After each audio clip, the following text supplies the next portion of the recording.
ہندو بھائیوں میں تھوڑی سی گڑبڑی ہے، تھوڑی سی، اس کو پڑھیے شاستروں میں تو مزاج بدل جائے گا آپ کا۔ کیا ہے؟ تریدا بھنو ہم وشنو برہم شیو ہراریا گنین سکلو ہم سدا ہرے ایکم سد وپرا بدا ودنتی۔ پرماتما ایک ہے لیکن انیک نام ہے۔ اسلام میں بھی نام انیک ہے، لیکن نام انیک کے چکر میں انیک پرماتما مان لیتے، انیک پرماتما مان لیتے۔ ایشور کتنا؟ ہندو بھائیوں میں پوچھے کہ پرماتما کتنا ہے؟ ایک ہی پرماتما، ایکو دیوا سرو بھوتیشو گوڑا، پرماتما ایک ہے۔ مسلمانوں سے پوچھے خدا کتنے ہیں؟ ایک، قل هو اللہ احد اللہ الصمد لم یلد ولم یولد ولم یکن لہ کفوا احد۔ لیکن فرق کیا ہے؟ مسلمانوں میں از اول تا آخر سب چیز، سارے چیزوں کا خدا ایک ہے، اللہ احد، ایک ہی اللہ، حالانکہ پرماتما ایک ہی ہے۔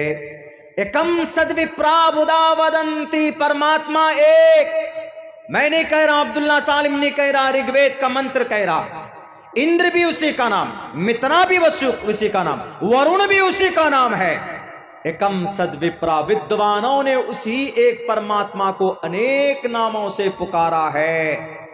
یہ پیغام قرآن میں بھی ہے، قل ادعوا اللہ عبد الرحمن ایما تدعوا فلہ الاسماء الحسنی۔ لیکن مسلمان سے پوچھے خدا کتنا ہے، ٹوٹل مسلمان کہے گا کہ اللہ ایک ہے۔ مسلمان یہی کہے گا کہ رحمان کون ہے، پھر رحیم کون ہے، غفار کون ہے، قہار کون ہے؟ تو آپ کہیں گے کہ ہے اللہ کے وہ صفاتی نام ہے۔ تو یہ کہاں سے پتا چلا؟ چونکہ مسلمانوں کو پڑھایا جاتا ہے مدرسوں میں، اس لیے مدرسہ ضروری ہے۔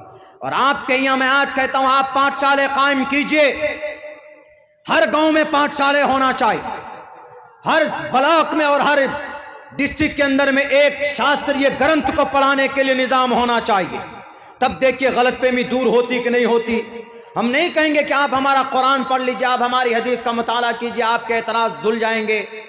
بلکہ نبی پر جس کو اعتراض ہے کہ نبی نے 9 سال میں اما عائشہ کو بیوی بنایا، تو اعتراض وہی کرتا ہے جس کو نالج نہیں، کیونکہ وہ دیکھتا ہے کہ قرآن میں حدیث میں ایسا ہے تو وہ حدیث کو لے کے سر پر اچھلتا، ہاں حدیث میں ایسا، حدیث میں ایسا، لیکن گرنتھ میں بھی موجود ہے۔ ایکم ایکومشتی ورشا وا سپرا ورشا واپنویات، 21 برس کا لڑکا 7 برس کی لڑکی سے وواہ کر سکتا ہے، لیکن قانونی اعتبار سے اب نہیں کر سکتے۔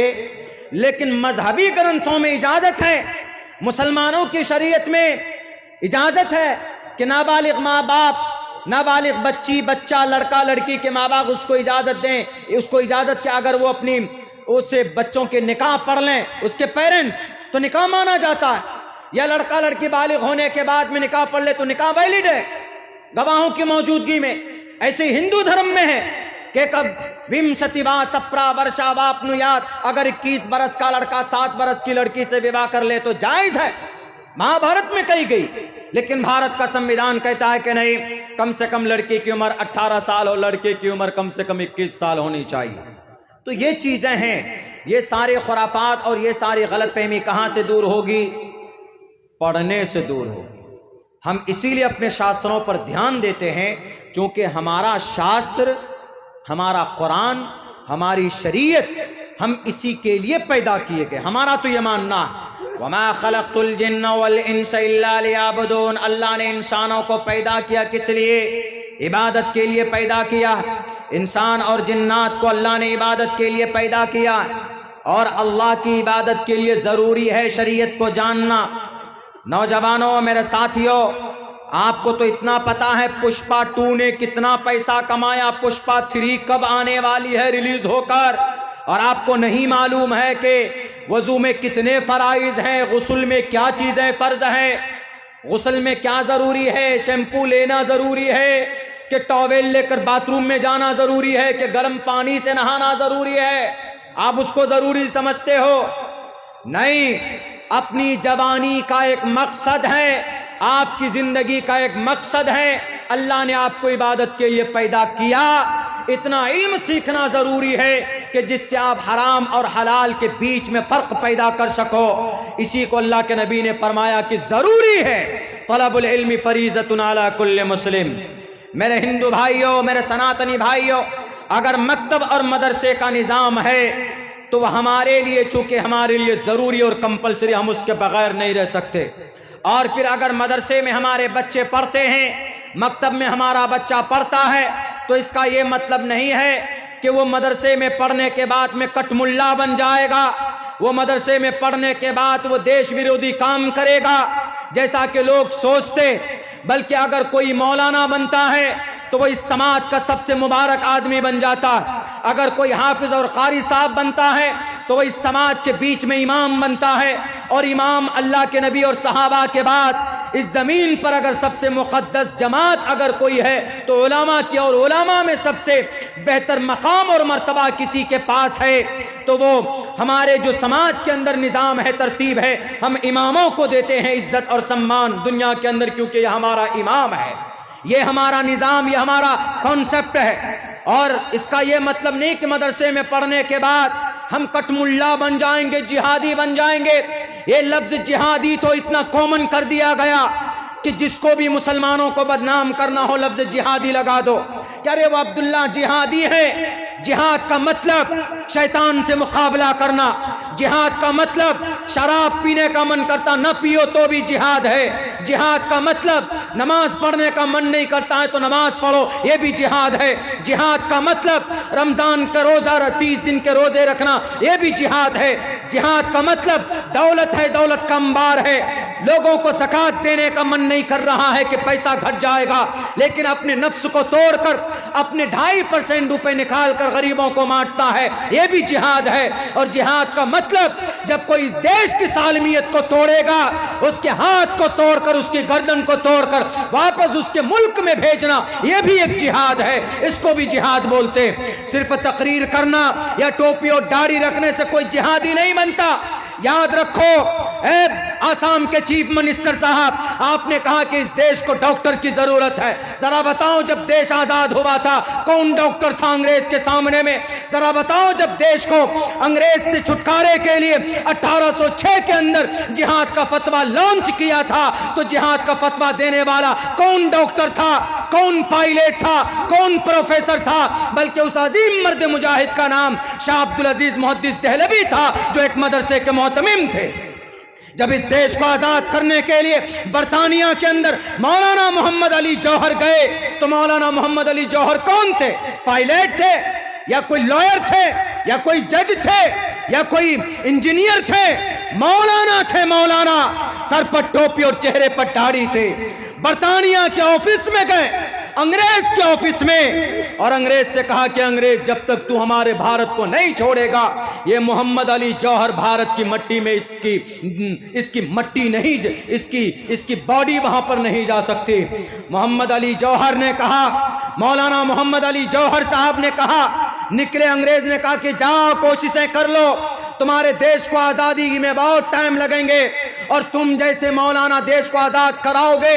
یہ بول کر مولانا محمد علی جوہر نے کہا، اے انگریز، اگر تو بھارت کو آزاد نہیں کرے گا تو بھارت کو آزاد کرانے کے لیے میں اپنی جان کی قربانی پیش کر دوں گا، لیکن جب تک میرا ملک آزاد نہیں ہوگا یہ محمد علی جوہر کے قدم بھارت کی دھرتی پر نہیں پڑیں گے۔ کون تھے مولانا محمد علی؟ عالم دین تھے، مدرسے کے پڑھے لکھے تھے۔ سی ایم صاحب ذرا تاریخ اٹھا کر پڑھ لو، دیکھ لو، کوئی ماسٹر پروفیسر نہیں تھا۔ یہ لوگ بیچارے وفادار ہوتے ہیں الحمدللہ۔ میرے بھائیوں، بالآخر میں اخیر میں ایک پیغام دیا کرتا ہوں، وہ یہ کہ حالات بہت نازک ہیں اپنے ملک نے پوری دنیا کے۔ ان نازک حالات میں اگر آپ کو جیتنا ہے، آپ کا کوئی ساتھ نہیں دینے والا، یہ لکھ لیجئے۔ نہ آپ کا کوئی سیاسی لیڈر ساتھ دینے والا ہے، اور جن تنظیموں کو یہ ذمہ داری دی گئی ہے، جن کے پاس سورسز ہیں، پیسے ہیں، ان کو آج کفن باندھ کر سر پہ نکلنا چاہیے، نہیں نکل رہے، کیوں؟ ڈر ہے کہیں جیل میں چلے جائیں گے، وہ بھی آپ کا ساتھ نہیں دینے والا۔ آپ کو خود کھڑا ہونا ہے۔ کیا کرنا ہے؟ یہ نہیں کہ کل سے میدان میں نکل جائیں، نہیں، اپنی بچوں کو تعلیم دیجیے،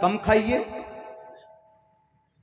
اپنے بچوں کو پڑھائیے، اور میرے نوجوانوں سلمان خان کی خوبصورتی کی وجہ سے اس سے محبت کرتے ہو تو جناب محمد رسول اللہ سے زیادہ بہتر خوبصورت کسی ماں نے آج تک کوئی بچہ پیدا نہیں کیا۔ اگر اس کی خوبصورتی کی وجہ سے اس کا فین بنے بیٹھے ہو تو اللہ کے نبی زیادہ حقدار ہیں کہ ان سے محبت کی جائے۔ چھوڑو یہ چیزیں، اپنی زندگی کا ایک ایم سیٹ کرو، ورنہ ہمارے لوگوں نے ہمیں کمزور کیا۔ ہمارے لوگوں نے وقف بورڈ کی کتنی زمینیں ہیں؟ 9.5 لاکھ ایکڑ زمین ہے نا۔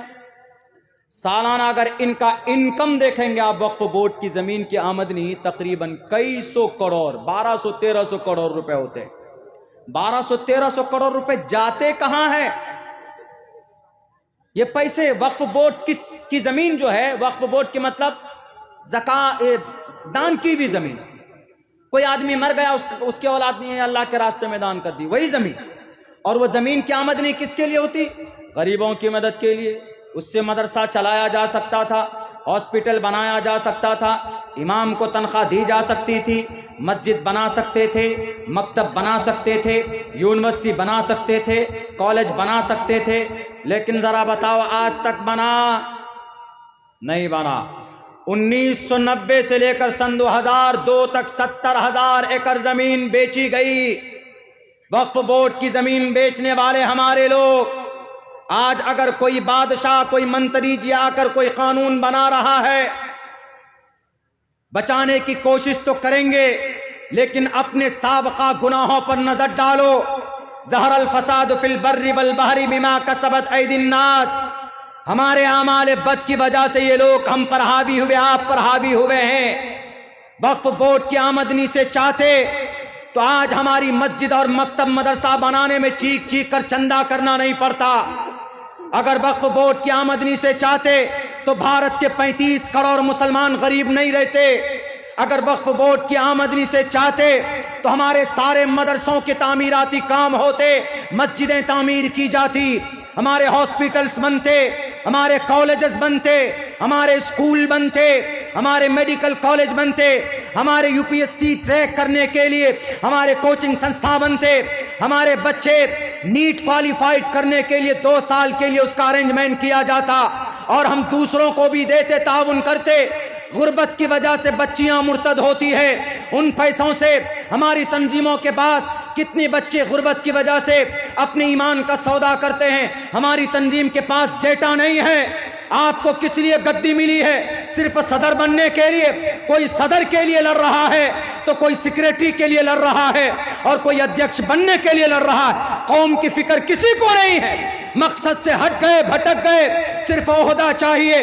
کوئی بھی ہو، ادنا آدمی اگر عبداللہ سالم بھی عہدے کے لیے لڑے گا تو اللہ تبارک و تعالی نصرت اور مدد اٹھا لیتا ہے میرے بھائیوں۔ اسی لیے خود سے کھڑا ہونا ہوگا۔ نوجوانوں، تعلیم کے میدان میں آؤ، جگہ جگہ مکاتب قائم کرو، جگہ جگہ مدارس قائم کرو، جگہ جگہ ایک تنظیمیں چھوٹی چھوٹی بناؤ، اور دوسروں کی ہیومنٹی کے طور پر دوسروں کی مدد کرو۔ لیکن فرسٹ آف آل آپ کی زندگی کا ایک مقصد ہونا چاہیے، تعلیم، تعلیم، ایجوکیشن، ایجوکیشن، عقیدے کی تعلیم، اللہ کی تعلیم، قرآن کی تعلیم، سمویدھان کی تعلیم، ہسٹری کی تعلیم، اور تاریخ کے اوپر نالج۔ دنیا کی ساری علوم فنون کو پڑھیے، میتھ کی تعلیم، کیمسٹری کی تعلیم، جغرافیہ کی تعلیم، سائنس کی تعلیم، یہ ساری تعلیم کو اپنے اندر جمع کر لو۔ ایسا نہیں ہے کہ اگر کوئی عالم دین بنے گا تو وہ ڈاکٹر نہیں بن سکتا ہے۔ 1923 کی رپورٹ پڑھو، ابو بکر محمد بن زکریا رازی ڈاکٹر کا امام، مدرسے کا طالب علم تھا۔ MD ڈاکٹر بننے کے لیے القانون کتاب پڑھائی جاتی ہے۔ القانون کتاب کو لکھنے والا ایک حافظ قرآن جس کا نام شیخ حسین ابن علی سینا۔ اس سے صاف پتہ چلتا ہے کہ آپ قرآن بھی پڑھ سکتے ہیں، آپ دنیا کے نالج کو بھی حاصل کر سکتے ہیں۔ اللہ سے دعا کرتا ہوں کہ اللہ تبارک و تعالی کہنے سننے سے زیادہ ہم تمام مسلمانوں کو ان پر عمل کی توفیق عطا فرمائے۔ میرے بھائیوں، علماء کرام کی بڑی مضبوط اور مستند علماء کرام کی حاضری آپ کے اس جلسے میں ہے۔ میں تو ایک طالب علم کی حیثیت سے حاضر ہوا تھا، بڑے لمبے سفر کے بعد پہنچا ہوں۔ کل مجھے بیلگام کرناٹک میں پہنچنا ہے۔ اسی لیے مختصراً میری بات جو ہوئی، ہم اللہ سے دعا کرتے ہیں کہ اللہ پہلے ہمیں خود عمل کی توفیق دے، اس کے بعد ہم سب کو مل جل کر اپنی ایک زندگی کا لائحہ عمل کرنے کی توفیق عطا فرمائے۔ بہت بہت شکریہ، جزاک اللہ۔ السلام علیکم ورحمۃ اللہ وبرکاتہ۔